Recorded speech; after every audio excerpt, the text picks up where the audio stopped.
নির্বাহী আদেশের মাধ্যমে ডোনাল্ড ট্রাম্প প্রশাসন শুধু ইউএসএআইডির সহায়তা কর্মসূচি বন্ধ করতে চায়নি, এনেছিল গুরুতর অভিযোগও। বলা হয় সাহায্যের আড়ালে সন্ত্রাসী কর্মকাণ্ড চালাচ্ছে সংস্থাটি। এরপর আসে ২,২০০ কর্মীকে বেতনসহ ছুটিতে পাঠানোর ঘোষণা। গত শুক্রবার ট্রাম্প প্রশাসনের এমন আদেশে স্থগিতাদেশ দিয়েছেন আদালত। আদালতের আদেশটিও দিয়েছেন ট্রাম্পের নিয়োগ করা বিচারক কার্ল নিকলস। এর আগে ট্রাম্প প্রশাসনের সিদ্ধান্তের বিরুদ্ধে আদালতে মামলা করেন ইউএসএআইডির কর্মীরা। বাদীপক্ষের আইনজীবীরা বিচারককে বলেছিলেন কংগ্রেসের আইনে প্রতিষ্ঠিত ৬০ বছরের পুরনো সংস্থাটি বন্ধ করার ক্ষমতা প্রশাসনের নেই।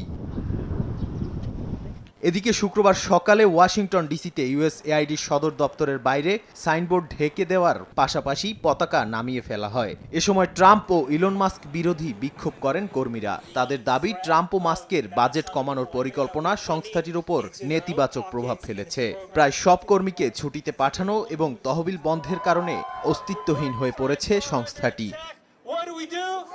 নাদিম মারজান, সময় সংবাদ।